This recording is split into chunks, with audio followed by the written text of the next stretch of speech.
Ok. Bueno, buenos días a todos. El día de hoy vamos a ver alteraciones de la coagulación congénita y adquirida. Para empezar, ¿se acuerdan de este diagrama que vimos en la clase pasada de púrpura? Donde nos llevaba de unas lesiones retiformes, ramificadas y estrelladas, y si estaban positivas y tenían lesiones precoces, presentan un eritema prominente, entonces nosotros podíamos llegar a una púrpura retiforme blanda. Ahora, ¿cuáles son las causas de esta púrpura retiforme blanda, que son en las cuales nos vamos nosotros a enfocar? Son tres, entonces lo dividí como en tres secciones. Una es la alteración, la deficiencia homocigota de proteínas C y S, que también puede ser de atitromina 3 o resistencia de proteína C activada. Y deficiencia adquirida de proteína C, que esta es más que todo la infecciosa, que más adelante vamos a ver, y es causada por el meningococo especialmente, actualmente. Y la tercera es la púrpura fulminante postinfecciosa. Entonces vamos a comenzar con la deficiencia homocigota de proteínas C y S, que sería la congénita, ¿no?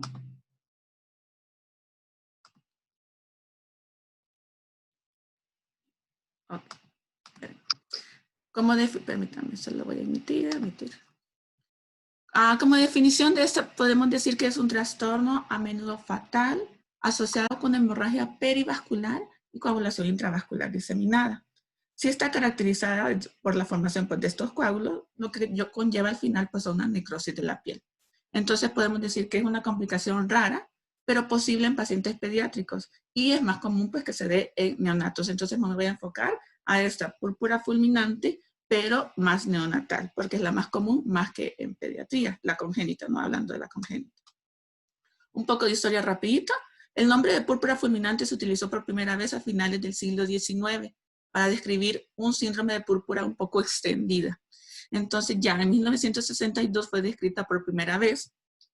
En 1981 se hizo el primer reporte de deficiencia de proteína C congénita heredado de forma autosómica dominante y fue descrito por Griffin. Y ya 2 años después, Branson reportó el primer caso de deficiencia severa de proteína C asociada a la púrpura fulminante neonatal. Esto fue como una manifestación clínica y tratado exitosamente al final con la reposición de la proteína C. Un poco de epidemiología. La incidencia de deficiencia de proteína C es de 1 en 20.000 individuos sanos. Eso quiere decir que se estima que 1 de cada 4 millones de nacimientos tendrán una deficiencia tanto en forma homocigota como heterocigota. Y pues esta al final se ve que es potencialmente mortal, más en el periodo neonatal. ¿Cuál es su etiología? O sea, que lo que le teníamos, lo que les decía anteriormente.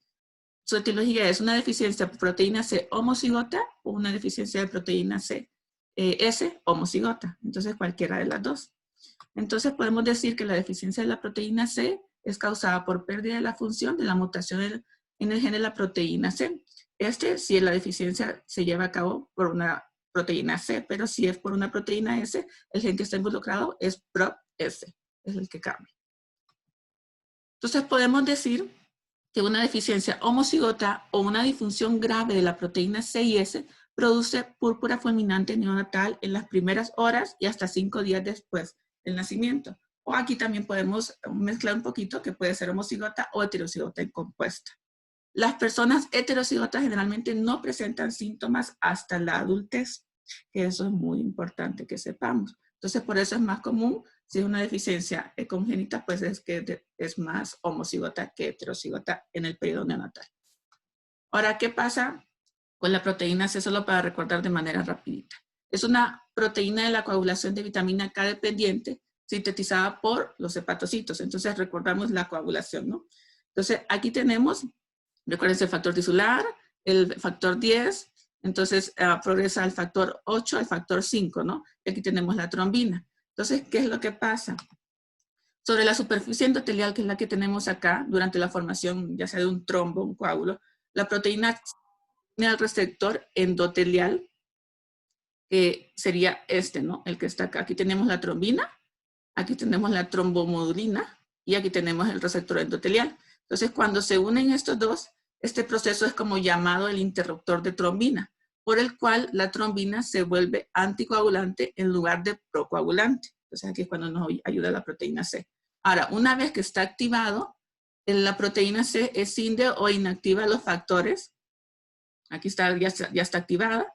Entonces, esto escinde o inactiva los factores 5 y el 8. Así también como en otro caso, como el inhibidor del activador del plasminógeno. No está en la imagen, pero también para que lo tengamos pendiente. Que conduce al final a un potente anticoagulante y efectos profibrinolíticos y protección contra la formación excesiva de fibrina. Entonces, recordemos, trombomodulina, proteína C, se une al receptor, se activa la proteína C y esto al final inactiva los factores 5 y 8. Y al final podemos decir que la proteína C activada entonces tiene estas propiedades que inhibe la formación del coágulo y activa la fibrinólisis. Entonces las deficiencias severas de esta, si tenemos deficiencias de esta proteína C, ocasionan la hipercoagulabilidad con cuadros de púrpura fulminante como manifestaciones en las primeras horas de vida. Entonces esto es lo que pasa y por eso es tan importante. Okay. Entonces la podemos clasificar en dos tipos de esta deficiencia de proteína C. Tipo 1 es el más común, en el que los pacientes tienen tanto una disminución de la proteína C, así como de su funcionalidad. Ahora, ¿qué pasa en la tipo 2? En la tipo 2, en la cual el paciente tiene una función alterada de la proteína C, igual que la anterior, pero su concentración plasmática es normal, a diferencia de la anterior, de la tipo 1, que sí había una disminución de la proteína C. ¿Cuáles son las concentraciones plasmáticas de proteína C? Solo para que tengamos una idea. Normal en recién nacidos podemos decir que es de 25 a 40 unidades por decilitro. Y va aumentando progresivamente hasta alcanzar niveles de una persona normal en la pubertad aproximadamente. Una deficiencia leve por debajo de 25, una deficiencia moderada de 1 a 20 unidades por decilitro y una deficiencia severa ya es menor de 1 unidad por decilitro. Esto ya cuando estamos severas, ahí cuando viene lo interesante, que presentan un cuadro de púrpura fulminante con un inicio muy rápido del cuadro clínico, generalmente dentro de las 2 o 12 horas aproximadamente después del nacimiento. Sin embargo, sí se han reportado casos en un retraso de esta presentación de púrpura fulminante hasta aproximadamente 6 o 12 meses de edad. Pero como les digo, es más común en la neonatal, ¿no?, que se presente. Ahora, ¿qué pasa con la proteína S? La proteína S funciona como cofactor de esta proteína C e inhibe así fenómenos trombóticos, inhibiendo la capacidad coagulante de los factores igual 5 y 8, ¿no?, que les mostraba en el diagrama anterior. Su deficiencia aumenta el riesgo de sufrir trombos venosos sin producir un cuadro tan severo como la púrpura fulminante. Se describe así que los defectos combinados tienen un mayor riesgo de presentar episodios trombóticos, es decir, tanto de producir hay defectos de proteína C y S juntos, que separados es como tienen como más efectos trombóticos, que solo estén como una deficiencia presente. Ahora, en las fases de presentación, esta deficiencia de proteína C o S, homocigota, en todo caso, porque sería como la más común, ¿no?, la que se presente de manera neonatal, puede ser separada en dos distintas fases. Uno es el periodo cuando las lesiones iniciales reversibles se desarrollan y van como creciendo, ¿no? Esta progresión reversible puede ser detenida y revertida con la administración de proteína C o proteína S, en todo caso, depende de la causa. La fase 2 ya es un estadio irreversible, en el cual la lesión continúa para desarrollar una lesión necrótica, sea o no tratada con proteína C. Y esta lesión irreversible finalmente desarrolla una extensa y gruesa lesión necrótica de la piel. Esto como los característicos de las más púrpuras, que aquí siempre va a haber como una lesión necrótica, ¿no? Ok, entonces solo para que veamos de manera clínica, podríamos decir, por ejemplo, aquí tenemos este paciente con esta dermatosis diseminada bilateral y simétrica que afecta del segundo al quinto dedo de los pies, caracterizada por ampollas tensas entre 5 aproximadamente y 10 milímetros de diámetro, de contenido seroso hemático y sobre una base eritematosa, e incluso zonas ulceradas. Eso podríamos decir que estaríamos ante la fase 1, ¿no? Igual acá, eritema diseminado en la región pretibial con extensión, aquí ya se va extendiendo un poquito, que dijimos que va creciendo paulatinamente, afectando el dorso y la planta, con blanqueamiento durante la digitación, ¿ok? Pero ya sería como una fase 3 aquí, ¿no? Cuando ya tenemos aquí dijimos que evolucionaba muy rápido, ¿no? Entonces aquí a las 24 horas después del inicio del cuadro, en los pies pues se observa esta coloración violácea y necrosis de regiones distales. Entonces, esto podríamos decir que fase 1 o fase 2 es como se va presentando, ¿no? A las 5 horas de vida extrausturina, por ejemplo, de este paciente, sí fue cuando inició lo que le decía la dermatosis. Y en este paciente específicamente se observó un déficit de proteína C con actividad.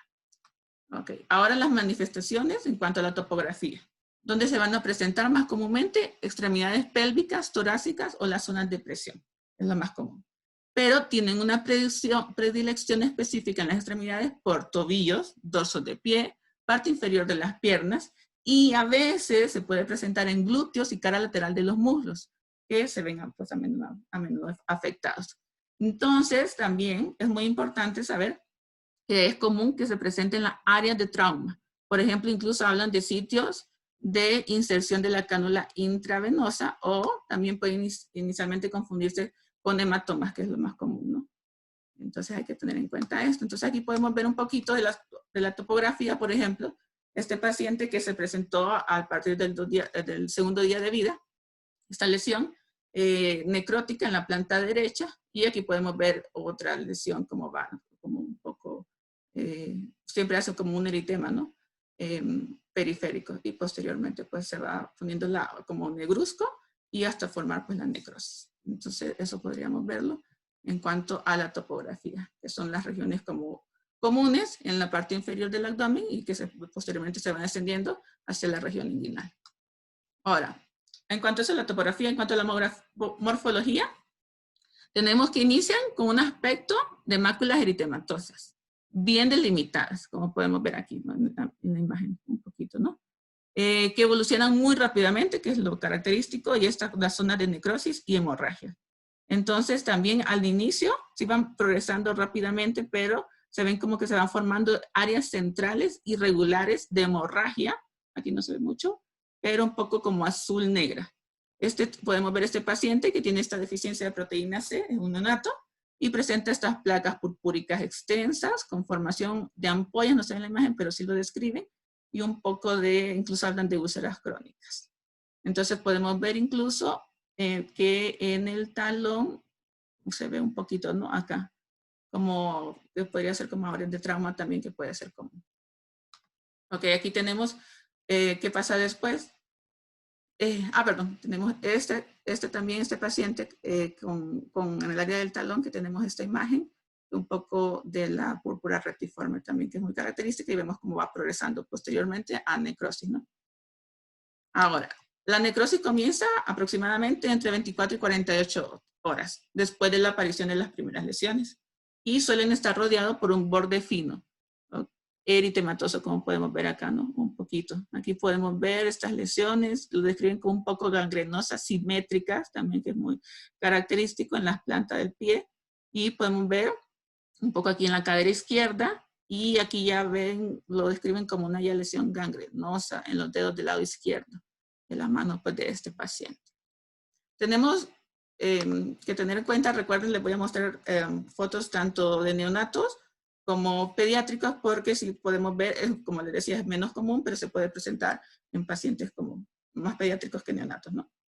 Más neonatos que pediátricos, perdón. Entonces aquí podemos ver cómo la hemorragia también en la dermis necrótica ocasiona la formación de vesículas o bulas de contenido hemorrágico. Entonces aquí podemos ver estas lesiones características de esta púrpura fulminante en este neonato. Ahora lo que les decía, por ejemplo, este paciente tiene 4 años, se le detectó sí que tenía deficiencia congénita de la proteína C, y podemos ver cómo está su carita con una necrosis aquí cutánea, en las manos incluso. Todo esto fue en la etapa aguda, lo describen. Y aquí vemos como un poco, lo describen como un proceso de cicatrización. Ahora aquí podemos ver otro dato. Aquí vemos una púrpura retiforme, pues no inflamatoria, que es la que estamos, o blanda, hasta que la confluencia de las lesiones producen pues esta necrosis cutánea. Entonces, cómo van confluyendo. Aquí tiene un predominio muy distal, en mano izquierda, incluso en los dedos del pie, y podemos ver como áreas necrótico-hemorrágicas, ¿no? Que se van extendiendo un poco. Y aquí tenemos este pacientito también, con áreas como ya necróticas de extremidades. Vemos también, como les decía, cara lateral de muslo, parte inferior del abdomen, es muy característico, pero también recordemos que tenemos, en cuanto a los signos clínicos que tenemos que observar, es la ausencia de pulsos, la frialdad, palidez, o incluso cianosis de la extremidad que puede estar comprometida, ¿no? Siempre deben de despertarnos la sospecha clínica al respecto. Y aquí vemos también que es importante saber que esta necrosis puede involucrar tejidos blandos, llegando a requerir debridamiento quirúrgico, fasciotomías o incluso amputación, como requirió este paciente que inició con esta lesión y progresó a este después del tratamiento. Ok, eso en cuanto a la morfología cutánea.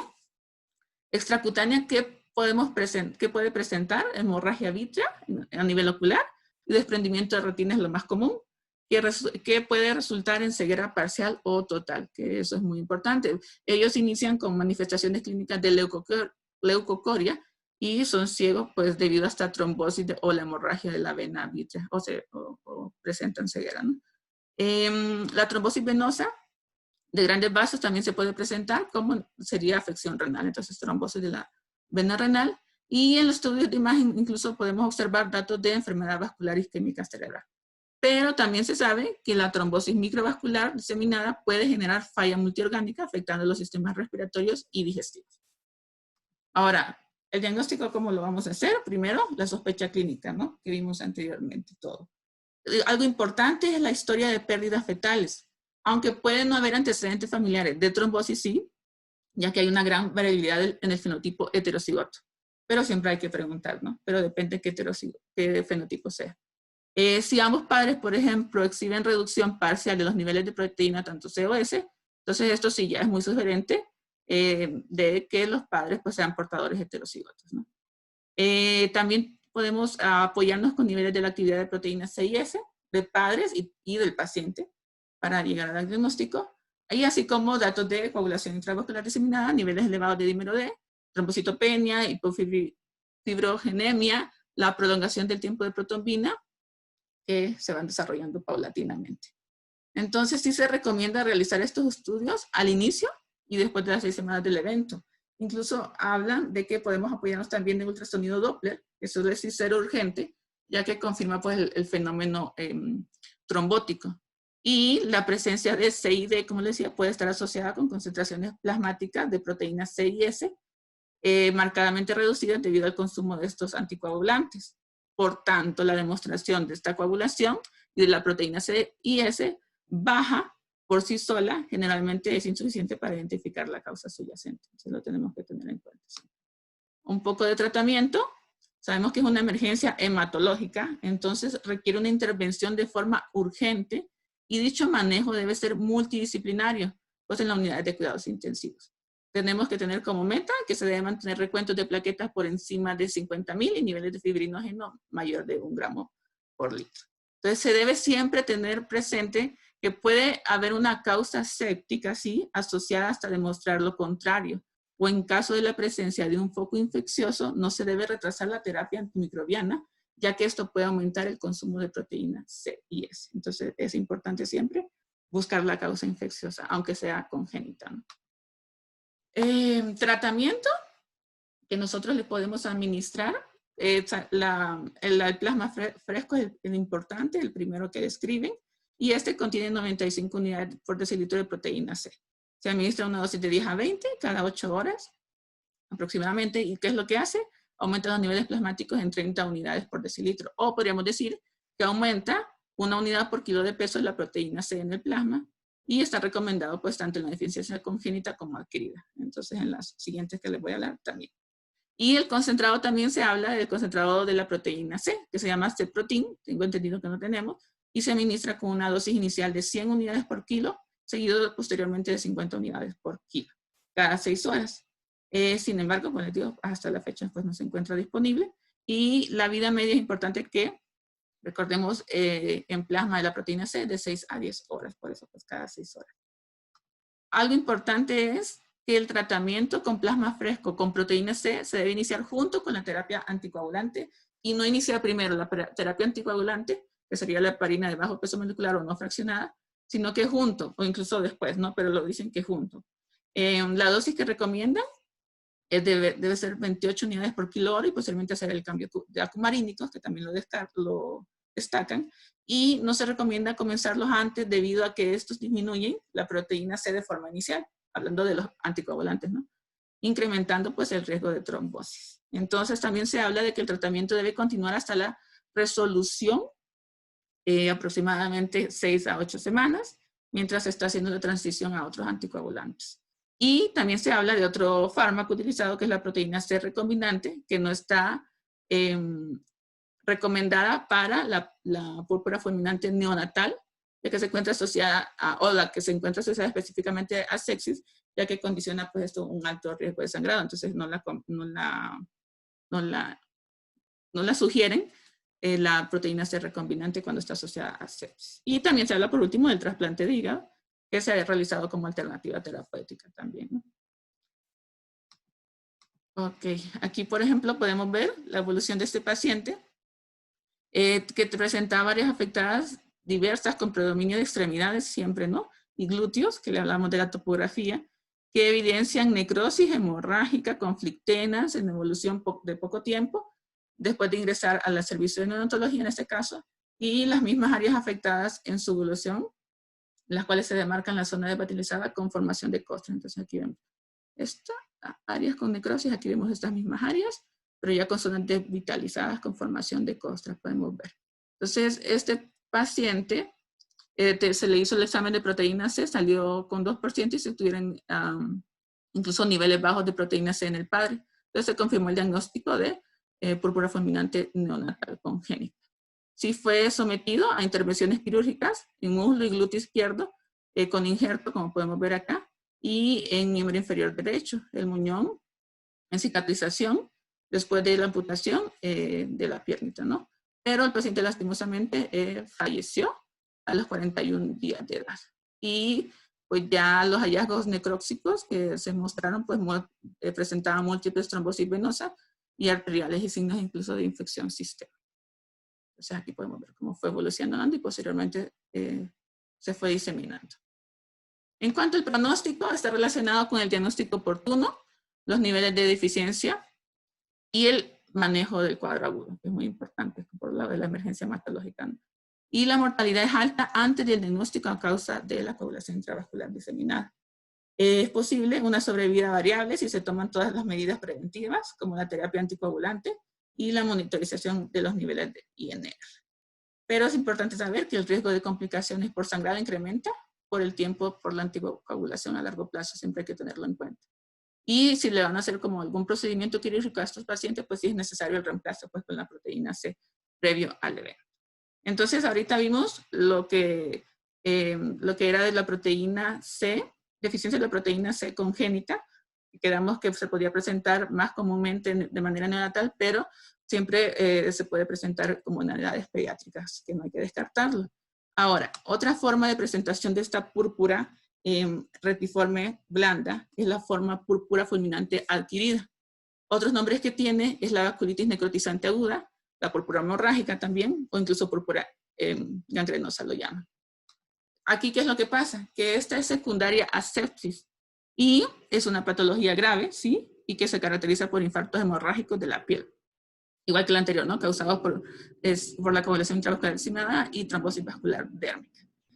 Se asocia mucho, especialmente a causas infecciosas, pero por meningococos es la principal y debido posiblemente a la capacidad que tiene este meningococo para unirse a los receptores endoteliales por medio de los pilis, ¿no? Que son estos.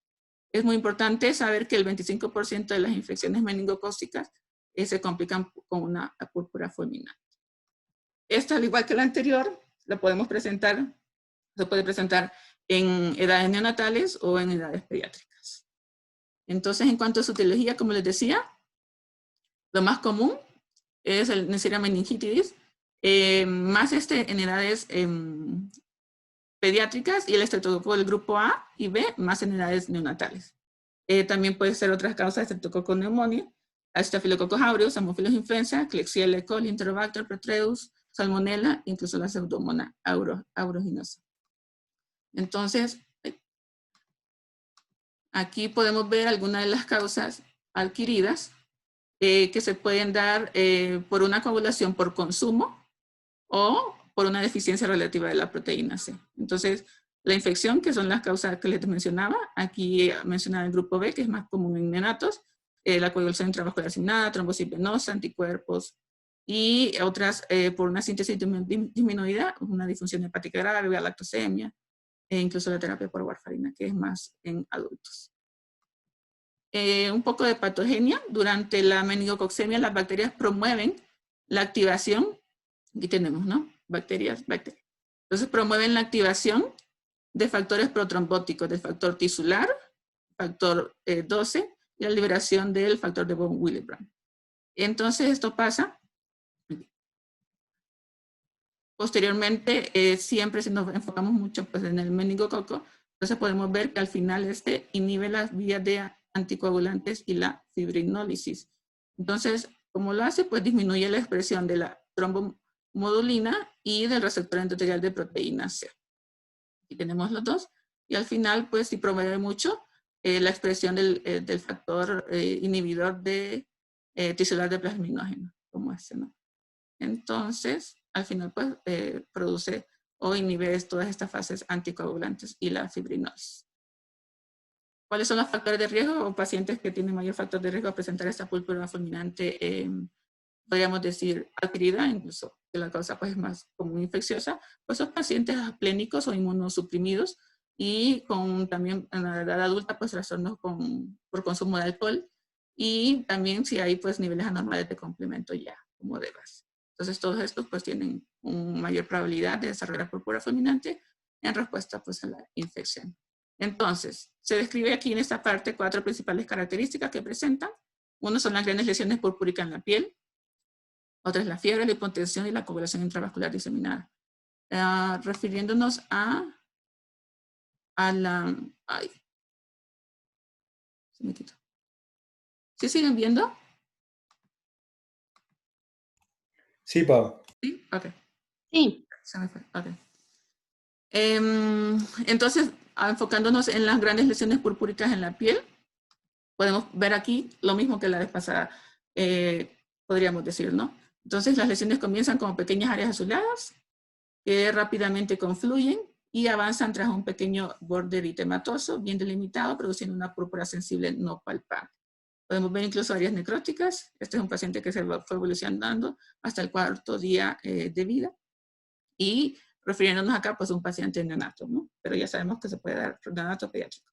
Y pues a su ingreso sí presentaba en este caso pues su fase eritematosa. Y posteriormente un poco de fase de facelación, ¿no? Esto fue como el 7º día.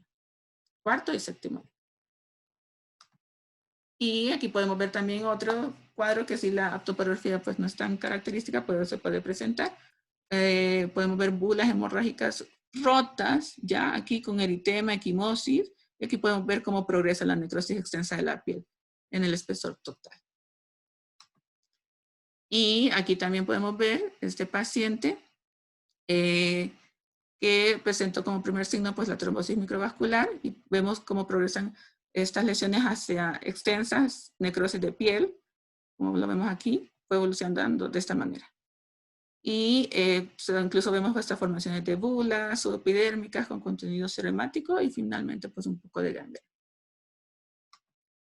Aquí podemos ver cómo se pueden volver, pues lo que les decía, necróticas eventualmente y pueden extenderse hasta los tejidos subcutáneos. Aquí vemos cómo progresó muy rápidamente este paciente al día 20 de vida. Y vemos cómo es hasta isquemia extensa con necrosis hemorrágica. Y aquí vemos también cómo va este paciente, que sí fue diagnosticado, pero ya aquí los pasamos a los pacientes pediátricos, los anteriores neonatos.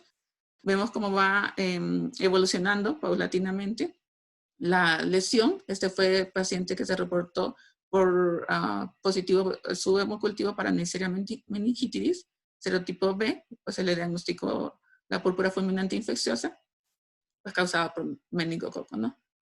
Y podemos ver que 4 meses después de la presentación las lesiones se habían un poco epitelizado y el paciente pues se recuperó en rango completo, incluso sin alteración del movimiento de su piel.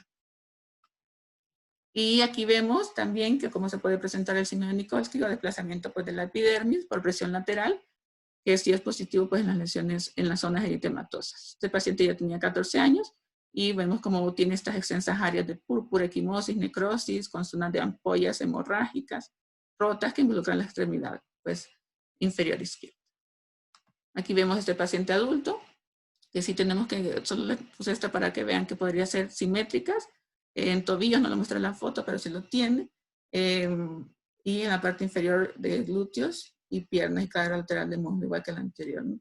Entonces aquí podemos ver cómo se ven la presencia de lesiones eritematosas, poco maculopapulares, difusas, diseminadas, pero sí su predominio es en miembros inferiores. Y pues en este caso no tenía signos de edema. Aquí vemos otro paciente adulto, vemos cómo se va presentando el compromiso de las extremidades. Y siempre es casi, importante que es casi siempre simétrico la presentación y la predilección por las extremidades inferiores. Y aquí vemos como este paciente en su primer día de las lesiones, de púrpura fulminante en ambas extremidades, vemos como la simetría. Este paciente pues inició todo a las 3 semanas de edad, con sepsis, él nació de 28 semanas. Vemos como hay una mejora circulatoria en ambas piernas afectadas. Después de 15 días de tratamiento, a este paciente le agregaron los ácidos grasos hiperoxigenados, incluso su milrinona por el estado que tenía, y el control pues, de temperatura y humedad. Así como vemos la recuperación completa de la integridad de la piel, ¿no? En ambas piernas afectadas después de 2 meses de tratamiento. Y ese sería como un casito del anterior pues neonato, pero tenemos aquí este paciente ya adulto. Aquí vemos cómo va evolucionando, ¿no? Las ampollas flácidas que se diseminan con la presión y se rompen mucho con facilidad. Este paciente sufrió una caída y en la extremidad inferior derecha presenta edema importante en todo el pie, la coloración como azul, violácea, y incluso 2 flictenas, ¿no? Que tenía a nivel maleolo interno. Ya 3 días después, que fue acá, de su hospitalización, el paciente comienza a presentar lesiones tipo necróticas en ambos pies, que se fueron extendiendo pues de manera muy rápida hacia arriba, hacia la pierna, muslos, incluso hablan de región sacra y espalda baja. Y asimismo, o al mismo tiempo podremos decir que ya aparecieron que ya no tenía flictenas, sino que más bulas, y en ambas extremidades, pues que sí se reventaron, podríamos decir, y dejando este líquido ceroso un poco, ¿no? Y color marrón, y dejando una piel necrótica debajo de la bula. En este paciente se cultivó y se encontró Staphylococcus aureus, pero fue meticilino resistente. Entonces se utilizaron sus antibióticos y incluso medidas de soporte. Y aproximadamente un lapso como de 4 o 5 días, pues el paciente sí mejoró drásticamente. Y las lesiones pues, de la piel incluso comenzaron a llevar a cabo un proceso prácticamente de remisión, que es esta última fotografía. En cuanto a anatomía patológica, sí podemos ver, esta es del mismo paciente anterior, que en este paciente pues se observaba una bula llena con eritrocitos. En la epidermis un poco de necrosis, lo describen. En la dermis hay una presencia de edema. Y en esta imagen se observaron pues, vasos sanguíneos de menos calibre con su luz disminuida, aquí, con necrosis fibrinoide de su pared. Pero también podemos encontrar en estos pacientes pues, pequeños vasos dérmicos con microtrombos que causan la dilatación capilar. E incluso congestión de glóbulos rojos pues, en una fase temprana. Entonces podemos decir que sus características tanto clínicas como laboratoriales, podemos ver que tenemos un estado séptico que puede progresar a shock, esta púrpura o erupción reticular moteada de la piel que se da más que todo en las extremidades. Incluso nos podemos acompañar de signos meningios porque la causa pues vimos que más que todo por estreptococos en edades pediátricas, y tenemos un estado pues inmunodeprimido. Ya laboratorialmente tenemos evidencia de SID y actividad de proteína C, que eso es muy importante, en menos del 40%. O sea, es como en esta púrpura fulminante, o podríamos decirlo, adquirida de manera infecciosa, siempre hay como una deficiencia de proteína C, pero como relativa o parcial. Y podemos encontrar una PCR elevada. En cuanto al diagnóstico diferencial, pues deben incluir todas las causas de púrpura, ¿no? Entonces, la púrpura fulminante sí progresa a una necrosis irreversible de la piel, de espesor total, que eso es muy importante y característico. Se distingue de esta manera de las erupciones purpúricas observadas en otras afecciones, como podemos ver podemos diferenciarlo de una púrpura trombocitopénica inmune, una púrpura trombótica, trombocitopénica y pues que también esta puede ser incluso secundaria a infección, pero no tiene como esa evidencia necrótica. Entonces, sin embargo, podríamos decir que los cambios cutáneos, pues en estos pacientes no progresan tanto a la necrosis. Incluso hablan de diagnóstico diferencial de una púrpura de Schölling, que también puede causar estas lesiones muy similares, pero son un poco más pequeñas estas y muy rara vez pues conducen a esta necrosis. Y por último, pues lo diferenciamos de la púrpura fulminans idiopática, pero esta es la que les voy a hablar de manera más rápida en la siguiente parte, que podríamos decir que es la postinfecciosa, ¿no? Que es el tercer ítem que le di al inicio. Ya voy a terminar. Como tratamiento en este, aparte de todo lo que ya sabemos del plasma fresco, de esos anticoagulantes, se puede recomendar que los pacientes que se presentan con púrpura fulminante reciban terapia con antibióticos, no solamente para cubrir la Neisseria y estreptococcus, sino también el Staphylococcus aureus, que es muy común que se presente, e incluso el Staphylococcus aureus meticilina resistente. Muchos de los pacientes sí es importante saber que fallecen o lo hacen en las primeras 48 o 72 horas, por eso hay que estar muy importante con esto. Entonces, ya por último, esta es más corta, púrpura fulminante postinfecciosa, que es la tercera que les recomendaba. No sé si quieren, les mando el otro link. Sí, está mejor, Pau. Okay.